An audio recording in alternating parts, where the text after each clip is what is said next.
Obviously, this was a great win for our team.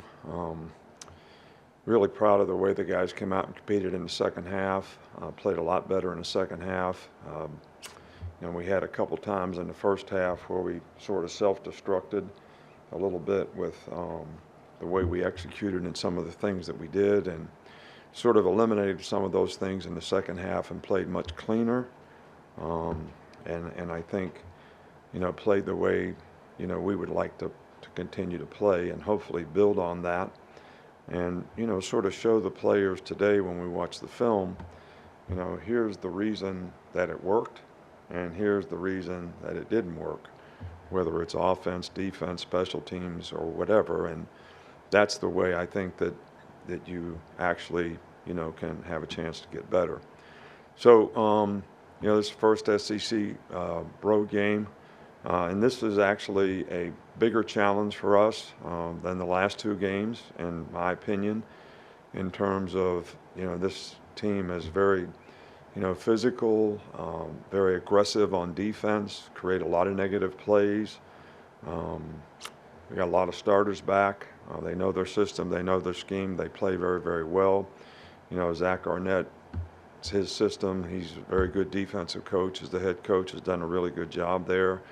Obviously, the quarterback has been an outstanding player for a long time, but with the new offense that they run, there's a lot more balance in it. They've got two really good backs that are very, very productive when they run the football.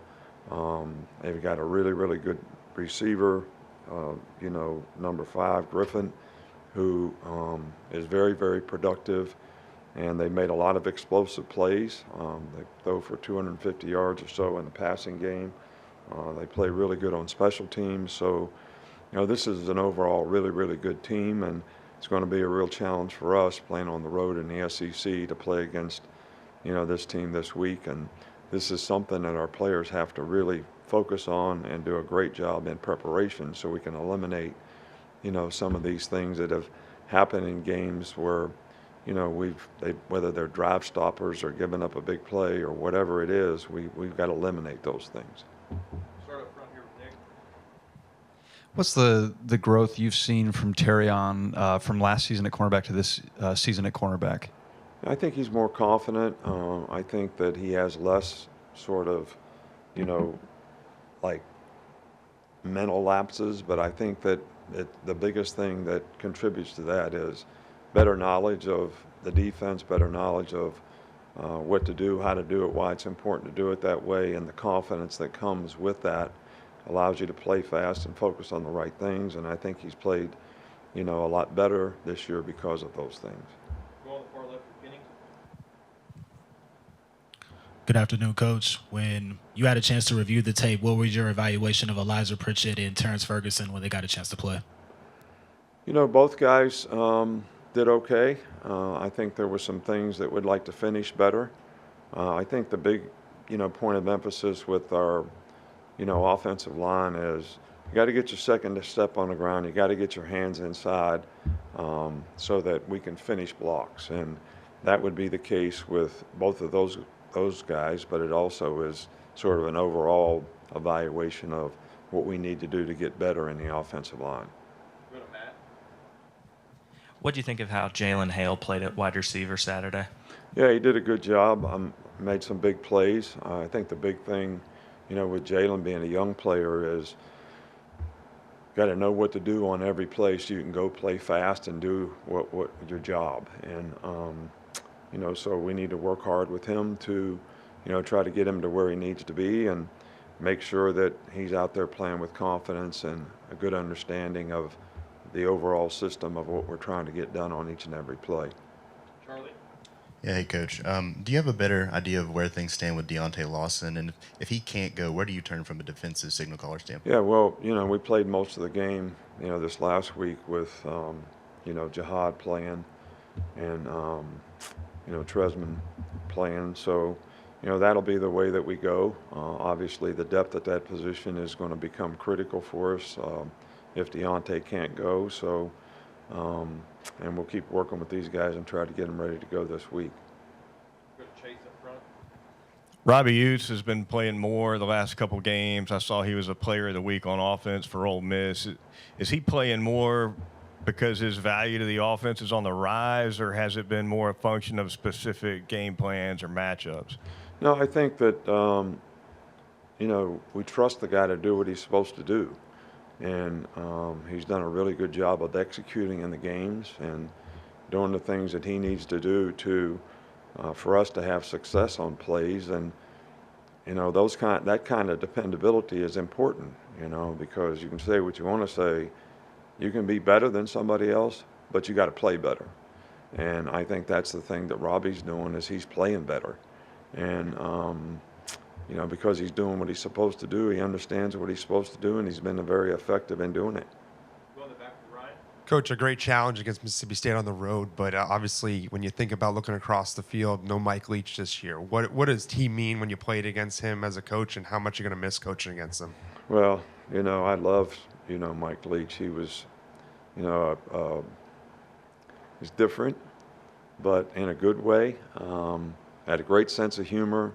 Obviously presented, an offensive system and scheme, whatever you want to call it or name it, that was unique and very challenging.